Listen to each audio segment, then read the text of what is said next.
അസ്സലാമു അലൈക്കും വറഹ്മത്തുള്ളാഹി വബറകാതുഹു.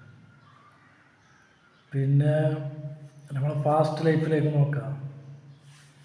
ചില ആളിപ്പോൾ ലാസ്റ്റ് 10 years എടുത്ത് നോക്കാം. ഞാൻ എന്നിലേക്ക് എടുത്ത് നോക്കിയിട്ടാകുമ്പോൾ എനിക്ക് കിട്ടിയ ആകെ തുക,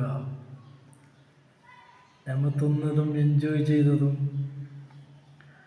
എന്തൊക്കെ രസിച്ച് സുഖിച്ച് അതൊക്കെ ഇപ്പോൾ നോക്കുകയാണെങ്കിൽ ഇല്ല, അതൊക്കെ കഴിഞ്ഞു പോയി. തിന്നത് വേസ്റ്റായിപ്പോയി, എൻജോയ് ചെയ്തത് അതും കഴിഞ്ഞു പോയി. അതൊക്കെ ഇപ്പോൾ അതിനെക്കുറിച്ച് ആലോചിക്കുകയാണെങ്കിൽ ഒരു ഓർമ്മ മാത്രമേ ഉള്ളൂ. അതിന് ഓർത്ത് നമുക്ക് സുഖിക്കാൻ പറ്റില്ല.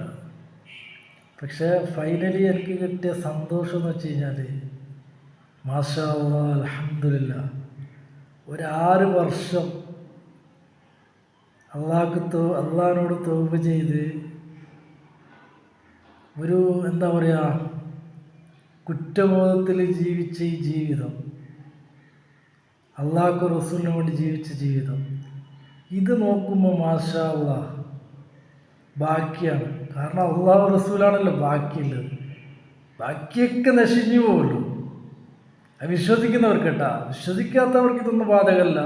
ഇത് കേൾക്കണം വേണ്ട, അത് യാതൊരു ഗുണവുമില്ല. വിശ്വസിക്കുന്നവർക്കാണ് ഞാൻ പറയുന്നത്.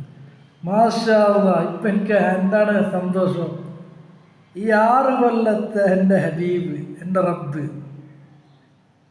ആ ഒരു തുണ ഉണ്ടല്ലോ, അതല്ല എന്നും നിലനിർത്തിട്ട് എല്ലാവരും ദുആയിൽ ഉൾപ്പെടുത്താം. അസ്സലാമു അലൈക്കും.